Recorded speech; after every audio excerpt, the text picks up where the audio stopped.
The CBS Radio Mystery Theater presents...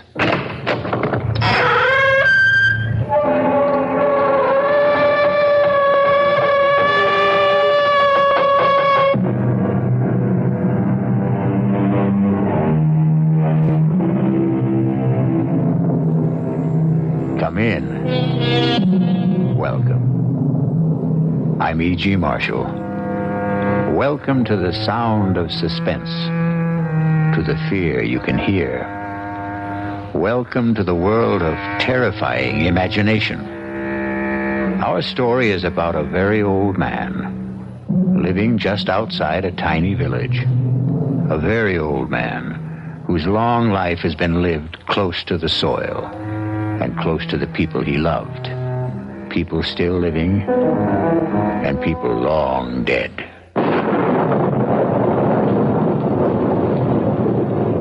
Lie still, girl. Is it very bad? I don't know. She's very dear to me. If I should lose She's her... trying to raise her head. She knows I want to help her. Do you think you can? Young man, I never said I was a doctor. But I thought... the way I'm just an old man. A very old man.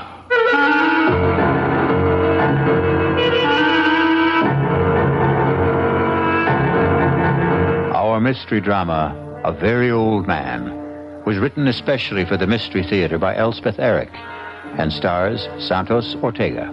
It is sponsored in part by Anheuser-Busch Incorporated, brewers of Budweiser.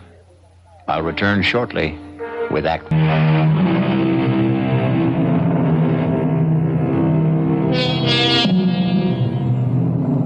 Look long and carefully at the face of a tiny baby. Look carefully and long into the face of someone who is very old. Do you see the wisdom in both? The very young and the very old have wisdom. In between, there is only accumulated information. Oh, you're home. Good. Well, he's done it again. Who's done what?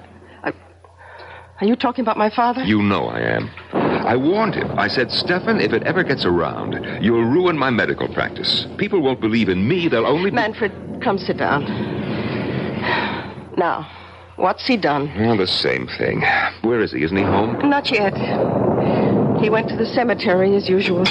But you still haven't told me what happened. Well, Anna Brandt came to see me about a month ago. Severe attacks of pain in the upper abdomen. All the symptoms indicated appendicitis.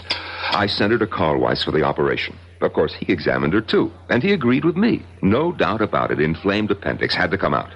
Well, he operated the next day. And that night, that same night, she had another attack. Well, so it wasn't... How could she have had another appendicitis attack when he'd just taken her appendix out? Well, he was as flabbergasted as I was. Yes, but what's it all got to do with my father? Stefan happened to be in my office the day Anna Brandt first came to see me. You know how he loves to hang around the office. Anna Brandt wasn't 10 feet out of the office when he told me there's nothing wrong with her appendix. Oh, not again. I can't have my father-in-law, who's been a farmer all his life, telling me, a doctor with a reputation, that I don't know what's wrong with my own patients. Of course you can't. For a minute, I did think back to that boy, the one with the asthma. What seemed to be asthma, anyway. The Rothberg boy. Father was right about him. I know. He made a lucky guess. Father went to see him every day. Talked to him, rubbed his chest, his throat. In 2 weeks, the boy was all right. The boy was hysterical, over-aspirated, nothing more. But this business with Anna Brandt, the day she came to see me, Stefan was asleep in the waiting room. I was explaining to Anna that I couldn't perform the operation, simple as it is, because of my hands, my arthritis. But I would send her to Carl Weiss. Well, she accepted that. Everybody knows about my arthritis. And she said something pleasant to Stefan. That was the first I knew that he wasn't asleep. Well, he didn't answer her. He just stared at her as though he'd never seen her before. I reached for the phone to call Carl Weiss. Stefan got up, came over to the desk, and took the receiver out of my hand. Manfred. Stefan, don't. It's not so. Not so. Have you had a bad dream, old man? It's not so what you said to Anna Brandt. There's nothing wrong with Anna Brandt's appendix. Stefan, don't start diagnosing again. You're not a doctor. There's nothing wrong. We had enough trouble after you diagnosed the Rothberg boy. The Rothberg boy never had asthma. All right, it turned out that he didn't. But that was a lucky guess. And it didn't do my reputation any good when word went around that you'd been right. I never told anybody. Yes, but the boy did. And his mother did. And people started coming to the house, coming here. All of them wanting to see you. But I told them to go away. It's not always that I can help. Well, I keep hoping, expecting God knows what miracles. Now are you going to start the whole thing up again with Anna Brandt? There are 3 of them. Come on now. Get your coat, Stefan. They're dark, brown or black, and hard. Hard. It's getting late. They're the size of olive pits. Are you talking about Anna Brandt? I saw them close together. They were high in the body. About here. 3 of them. You saw them, hmm? 3 of them. The size of olive pits. Lying here. Above the stomach. About here. Have you got X-ray eyes, Stefan? Is that it? No. No, my eyes are like everybody's. Well, then, what do you mean you saw them? Her body was transparent. I could see right through it. As though the skin had been removed. I could see everything. Carl Weiss was as confident as I was before the operation, and he was as confused as I was after. I swear I don't know what made me say it, but I said it. I said, Carl Weiss, could it be a stone? A gallstone, perhaps? Well, he was taken aback a little, but he couldn't deny a possibility. Maybe a remote one, but a possibility. I felt like a fool, but I told him I thought he should go ahead. And he did. This morning. And he found? Gallstones. 3 of them. The size of olive pits.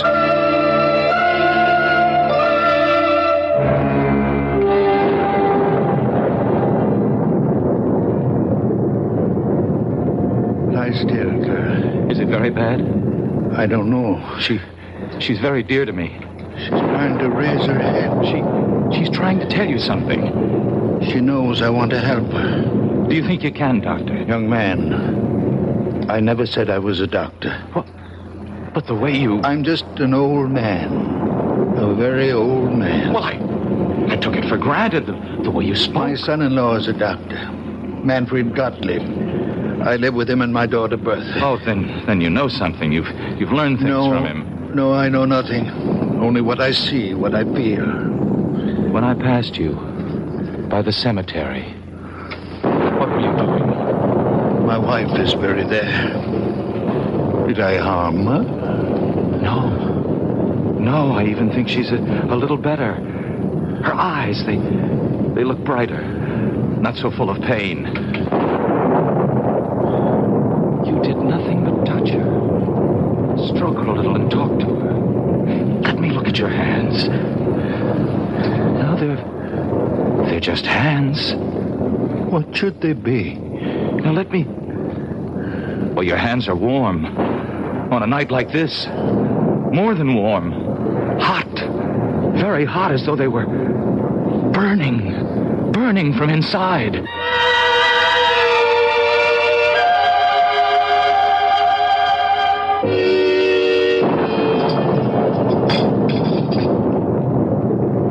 If it should get around about Anna Brandt... You don't think I'd tell anyone? Well, these things have a way of leaking out. Look, you're not going to tell Father, are you, that Carl Weiss found the 3 stones? You think I shouldn't? He wouldn't tell anyone. He didn't tell anyone about the Rothberg boy. It was the boy's mother who shouted it from the housetops. And look what happened. People showing up here from miles around. Blind people, cripples, mothers with sick children. They came to my office, too. Yes, and when he saw them, he hid in his room. And when they left, he went to the cemetery, sat by my mother's grave. You think that he's there now? Oh, I suppose. Sometimes he stays for hours. Oh, I wish he'd get home before the rain starts.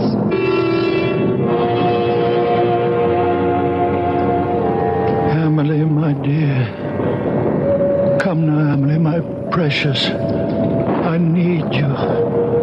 You are my strength. I can do nothing without you. Come to me, my darling. Come to me, my darling.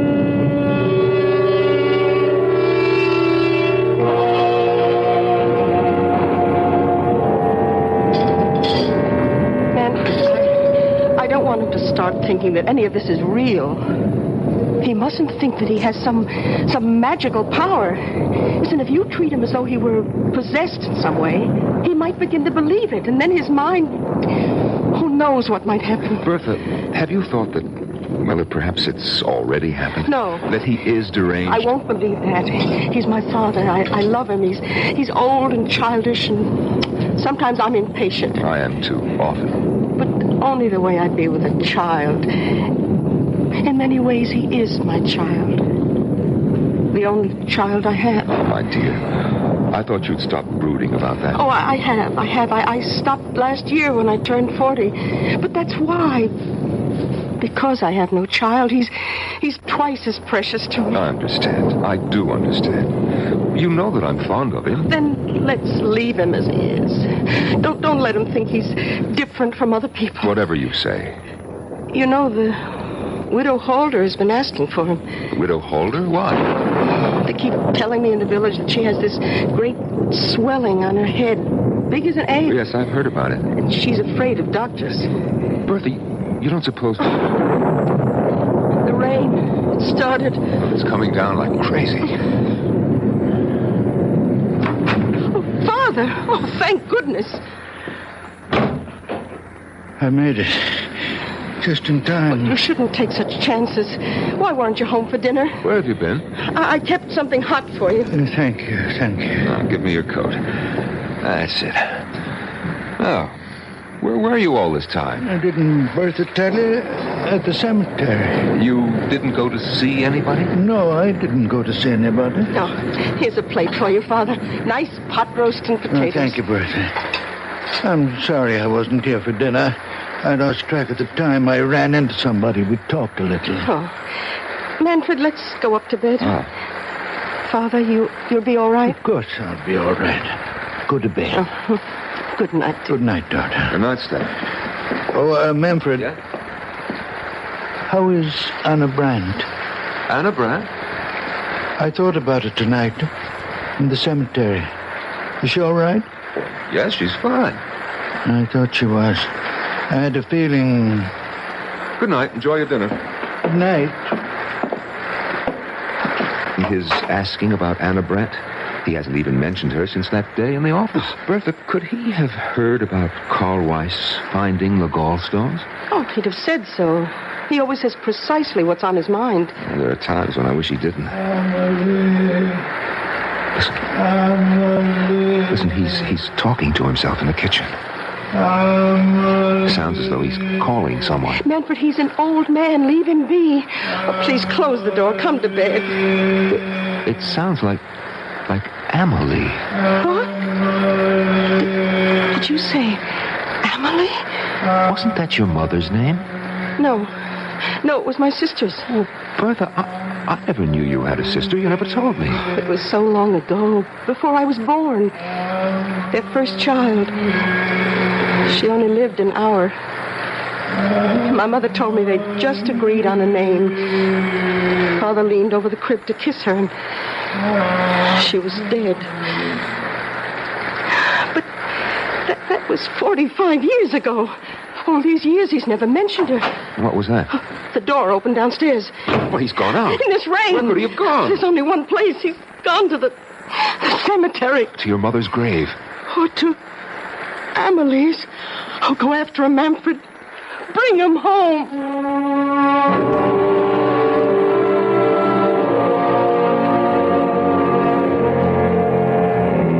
When those around us cannot understand, where do we turn? When the world is dark, where do we go? To the unknown? Or to the once familiar, the once well-known, the once well-loved? To those who have left the dark earth and moved into light. I'll be back shortly with Act 2.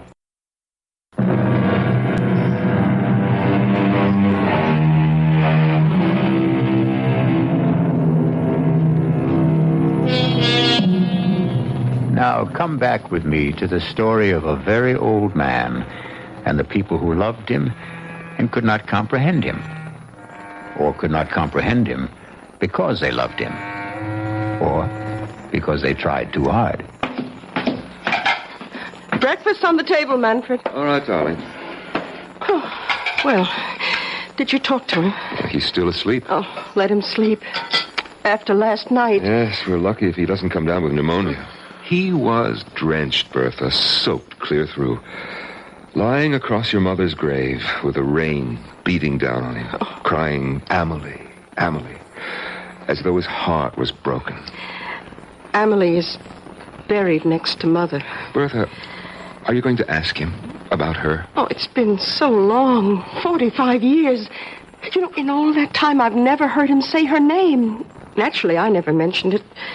She died years before I was born. Your mother never talked about her? Oh, just that once. When she told me she wanted to be buried near her. And how she died. Manfred, she was only 1 hour old. Yes, crib deaths. They happen. We don't know why. They thought of naming me Amelie at first, my mother said. It's a pretty name. Now, who's that? So early in the morning. Yes. Is this the Gottlieb house? Yes, it is. And you're, Manfred Gottlieb, Dr. Gottlieb? Yes, I am. But I don't see patients at home. My office is... Oh, no, I'm not a patient. The patient's outside. Well, bring the patient to my office in about an hour. No, there's no need. She's quite well. Completely cured. Well, then what's the point of... I hoped I could see the old man. Your father-in-law, is he? Stefan? What's this about my father? Madame, good morning. Beautiful morning, isn't it? After last night, all that rain. You wanted to see my father? If I may. Well, what about? He's asleep. Oh, I'm sorry. Well, when he does wake up, would you tell him the patient recovered and is better than ever? Lively, frisky, enjoying life to the full, romping in the fields. What patient is this? You said she's outside. Yes, right there. Look, the picture of health. I don't see any. You don't mean... Well, not the horse. Yes, my prize mare, my favorite. I thought I might have to have her put away, but your father, madame. Oh, yes, it's all due to him. Well, when was this? When did you meet Stefan? Last night, just before the rain started. Didn't he tell you? Oh, well, come inside. Huh? Have some coffee with us. Oh, thank you. Sit down. Manfred, get another cup. May I introduce myself? Otto Kraus. Well, I'm Bertha Gottlieb. This is my husband. Oh, but then my father must have told you he lives with us. Your father is quite a man. Your coffee. Oh, thank you. Yes. You see, I was returning to the village, and I was passing the cemetery. Suddenly, the mare sank to her knees. Her legs seemed to give way completely. And there she lay on her side in the middle of the road. I was frantic. I thought perhaps a stone bruise, but I looked at all 4 hooves. Nothing. And there I was. Half a mile from home, my precious horse stretched out on the road and a storm coming up. And then I heard a sound coming from the cemetery. Someone calling a name. Was it Amelie? Yes, something like that. I shouted for help. In a minute, an old man appeared. Stefan. My father? Yes. I asked him to help me, but I wasn't sure he even heard. He seemed very distraught. He went straight to the mare, knelt down and took her foreleg in his hands and started rubbing it very gently. He knew which one was hurting her. And after a while, the pain went out of her eyes. Couldn't understand it. It was something about the way he touched her. I asked to see his hands, and he held them out. And even before I touched them, I could feel the heat spreading out from them. Heat? What heat? Haven't you ever noticed the extraordinary heat from his hands? No, I can't say that I have. Oh, but it's true. His hands give off a warmth. I can't believe you've never noticed it. Well, it could have been on such a wet, cold night. It only seemed that way to you. You imagined it. Oh, I suppose that's possible, but I didn't imagine it when the mare got to her feet. Well, she was all right? I walked her home.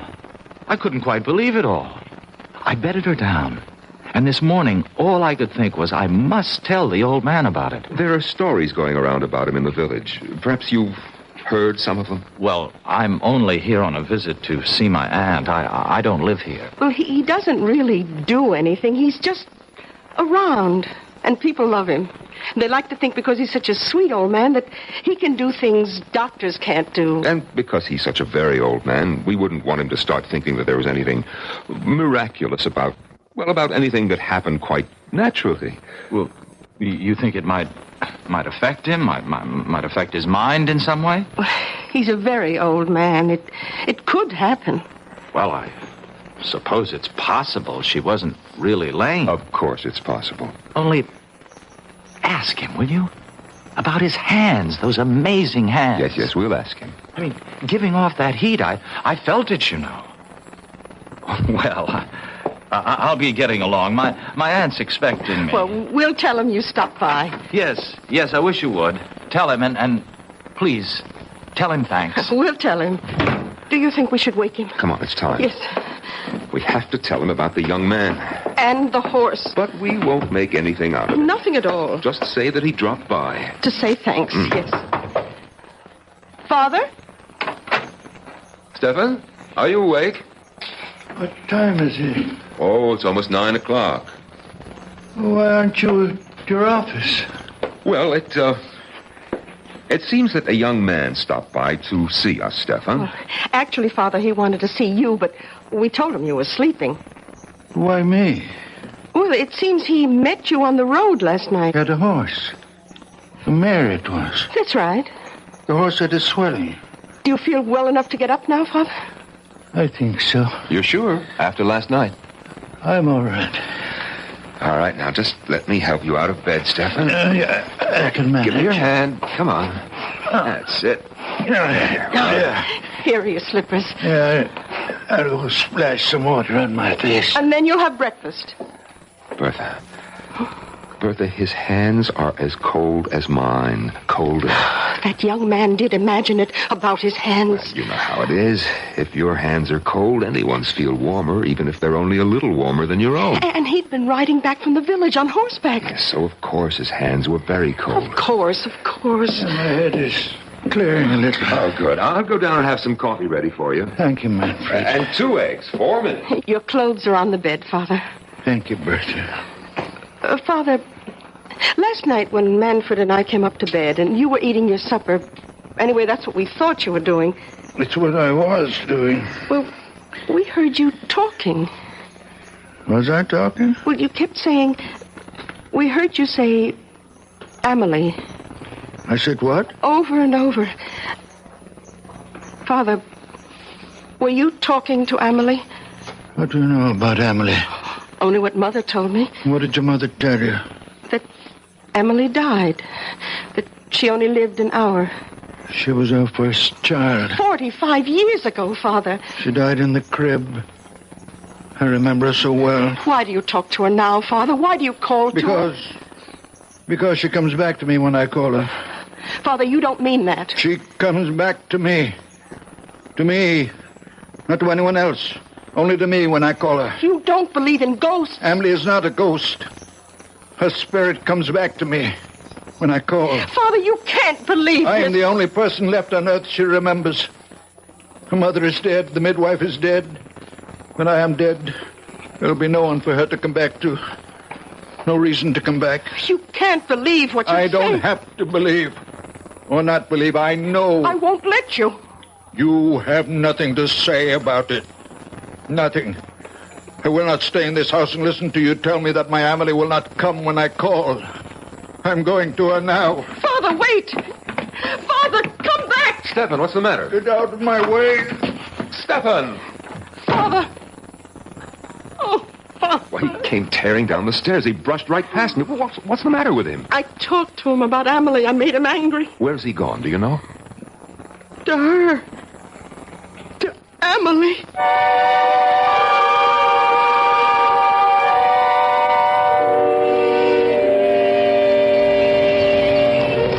Emily, I need you, darling. Come be with me, my darling. Your father needs you. I need you, my sweet Emily. Old man? Oh, my Emily. Stefan? Amelie.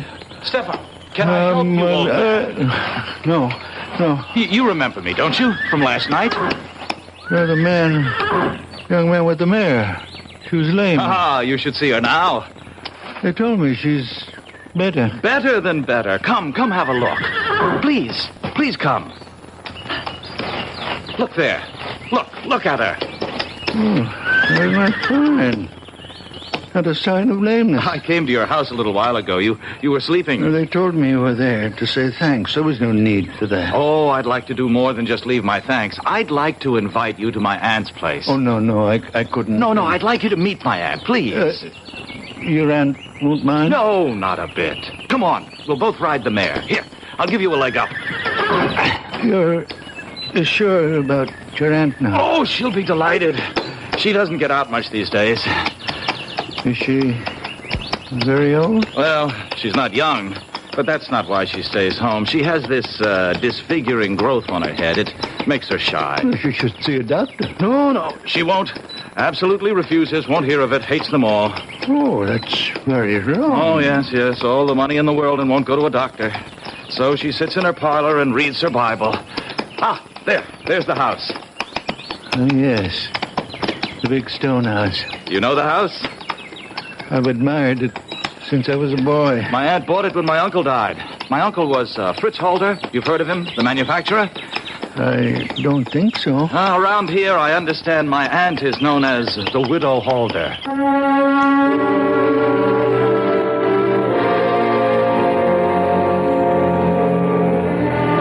Some folks are afraid of one thing, some are afraid of another. Everyone who's afraid wants to run and hide. It's natural. Most natural thing in the world. But what may be hiding in the hiding place? That's the question. It could be something else to be afraid of. I'll be back shortly. This is WBBM Chicago News Radio 78.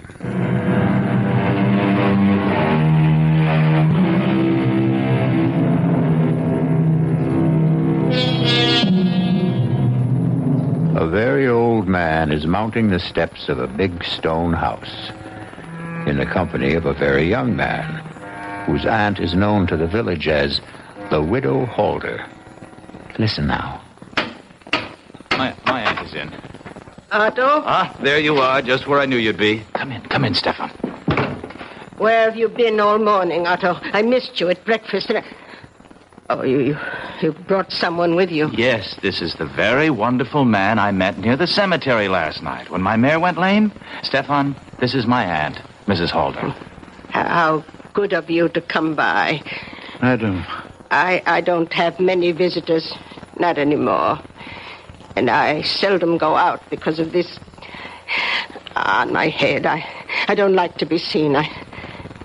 I hope it doesn't offend you. No. Doesn't offend me at all. Well, it offends me. Perhaps I'm too sensitive, but that's the way I am. So I sit here and read my Bible. And that Bible's too heavy for you to hold in your lap all day. But it's the family Bible. It's the one I'm used to. I love this Bible. All right. Sit down, Stefan. I'm all right. I'll stand. Oh, both of you, sit down. And Otto, you tell me where you've been all morning and why you weren't at breakfast. Now, I told you last night how the mare went lame and how I met Stefan near the cemetery. Well, this morning, I let her out of her stall and she was dancing on her toes. I couldn't believe it. Stefan hadn't done a thing but rub her postern a bit. Is that really all you did? I did nothing. Well, he talked to her, rubbed her foreleg, and talked to her. How remarkable. You're a remarkable man. No. Oh, you're staring at me. Oh, I apologize. It's this awful growth. Otto, fetch me my shawl. I'll cover my head. No. Please.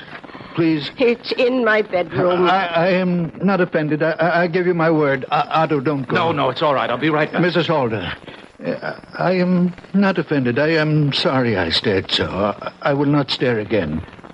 Please forgive me. It's quite all right. Please, be calm. Sit down. I can't. Otto mentioned that you live with your daughter. Is that right? My daughter, Bertha. And your son-in-law. Manfred. They have children. No children. How sad. Oh, here comes Otto with my scarf. Mrs. Halder, forgive me, but I must take the Bible from you and... Oh! Stefan, have you gone mad? Forgive me. I could not help myself. Aunt, are you all right? I think so. I saw him take the Bible off your lap. Stefan. He hit me with it. He brought it down on my head with all his strength. Forgive me, I didn't know what I was doing. I wouldn't hurt you, Mrs. Halder. I wouldn't hurt anybody. When I feel this way, I see things. I feel things. The Bible seemed to put itself in my hands. I didn't think what I was doing. I could not think. The feeling was so great that I must smash this thing on your head. That's all I wanted to do, Mrs. Halder, to get rid of it. And it looks to me as though you'd done that, Stefan. Aunt, go look in the mirror. I know I'm not always in control of myself. I do things. I don't know why. I see things. I don't know why. But I would never hurt anyone. It's unbelievable. The growth is gone. Will you forgive me? And there's no blood. No blood at all. All the same, I'm going to get you to a doctor. No doctors, no. No, a blow on the head like that. No, I'm all right. My head is clearing now. It was just the shock. And that awful, ugly thing is gone. I don't need a doctor. Let me take you to my son-in-law. He's a fine doctor, a nice man. Maybe you've heard of him? Manfred Gottlieb? Gottlieb? You will like him. Manfred Gottlieb is your son-in-law. A wonderful man. A good doctor. But you must be Bertha Gottlieb's father. You cured the Rothberg boy. And I've heard talk about Anna Brandt. Look what you did for Otto's mare. Look what you've done for me. Oh. Why, you're the man I've been trying to find. I've been asking for you. It was God's hand let you here. Let me take you to Manfred's office. I don't need him. I only need you.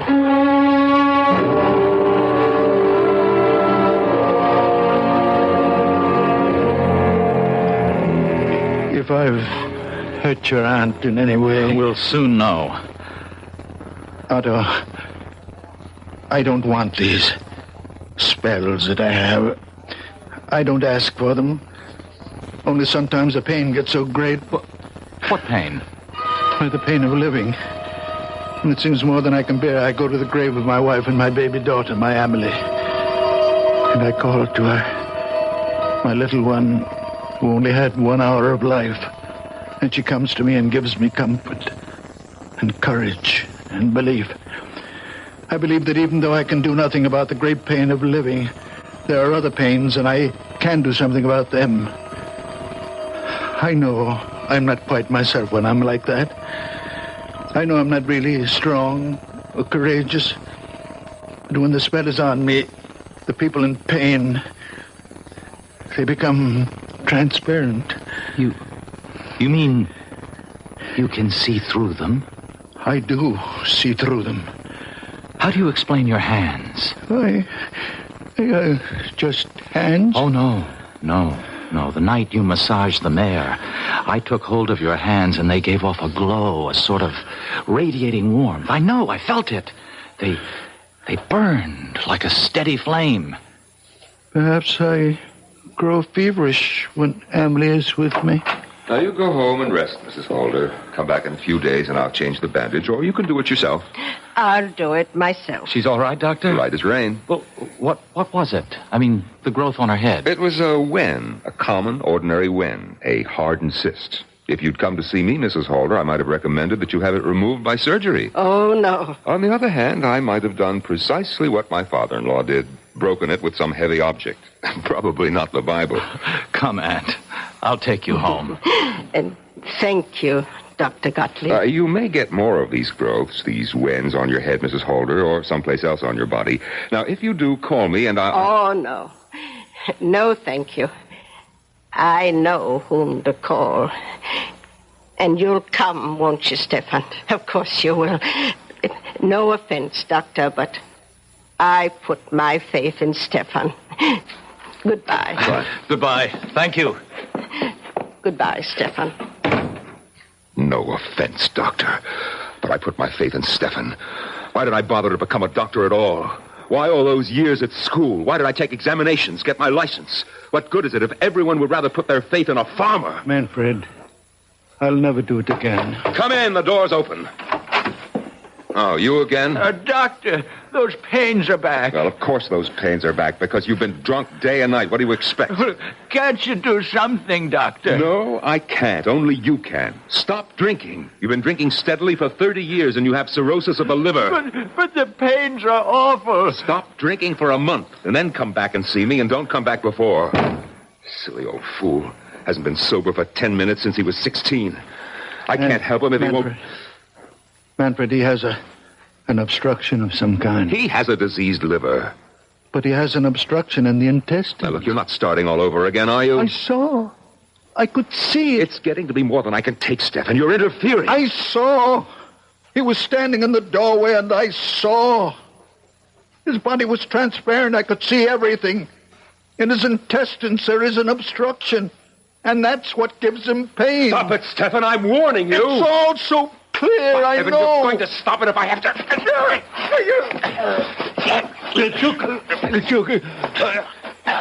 Manfred, take the hurt on my throat. Oh, Stefan. Oh, Stefan, I'm sorry. I didn't mean to do... Stefan. I'm all right. Let me lie down. I'm all right. Let me loosen your shirt. Oh, Stefan, I don't know what possessed me. I lost control. It's all right. Stefan, look. Look at my hands. Look how they move. My fingers. No pain from the arthritis. What does it mean? It means... Well, it must mean the arthritis is better. It's gone, perhaps. Oh, Manfred. The way I unbuttoned your shirt. So fast. No trouble. No pain. Is it possible? It's true. Look. Look how I can move them, Stefan. The way you used to. Stefan, I felt the warmth Otto was talking about. The heat from your hands. When you were trying to tear my hands from your throat, I felt it. A warm glow. You really felt it? Yes, a glow. A radiance. Stefan, give me your hands. Yes. There it is. It's a fire. A fire.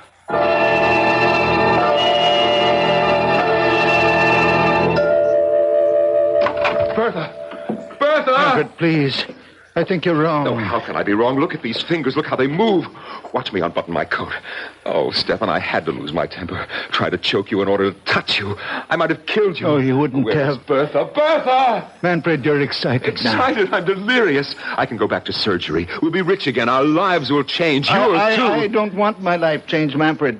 If it means my daughter thinks me mad, deranged. Oh, she won't. It's only when my Amelie is with me, my little one, that I see him. It's Amelie who gives me the power. Bertha, where are you? Are you upstairs? I'm nothing without Amelie.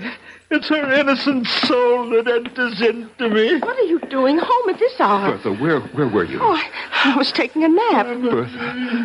Bertha, look. My hands. Look how my fingers move. What happened? Your father happened. His wonderful hands.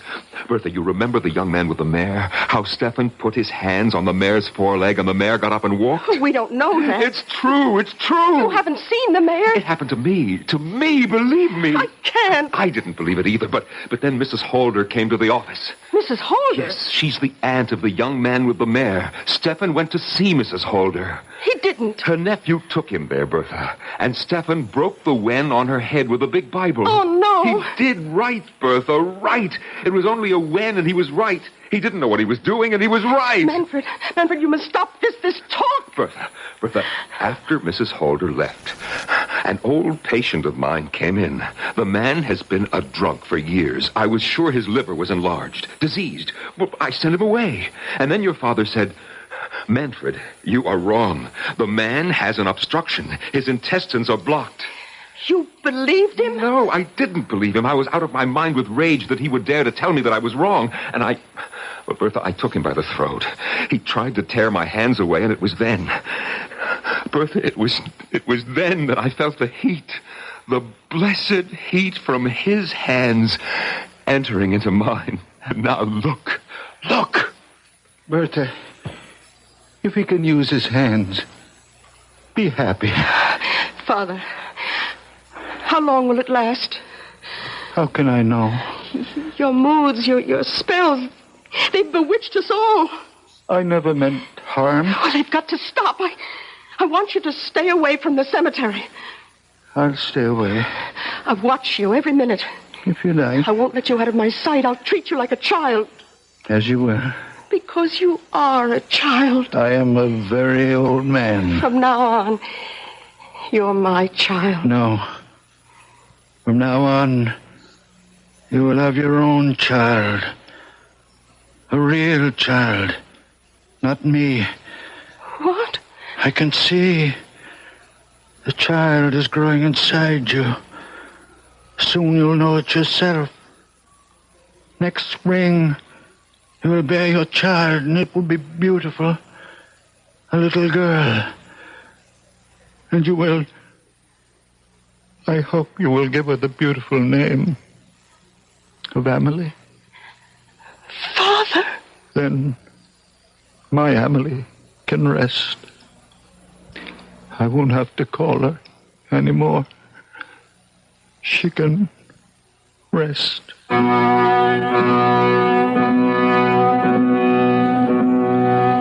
Did you believe our story? For that matter, did I? Now, really, what difference does it make if you believe it or if I do? For the truth is that none of us knows what transpires in the mind and heart of a very old man. I'll be back shortly. Now, a preview of our next tale. I'm not kidding myself. When I pulled away, I tried to tell myself nothing had happened. But now it's all on the table, and I know that guy got hurt. It was an accident. David, I'm only trying to help you. Oh, sure. Some help you are. I don't understand you, Mother. Look what Dad's willing to do for me, and all you want is for me to turn myself in. I want you to be honest. Look, Dad went down there to take the blame so he could protect you as well as me. Protect me? Yes. He said it would kill you if anything happened to me. Grant was worried about me? Yes. Don't you ever believe it. Radio Mystery Theater was sponsored in part by the Kellogg Company, makers of Kellogg's Special K cereal.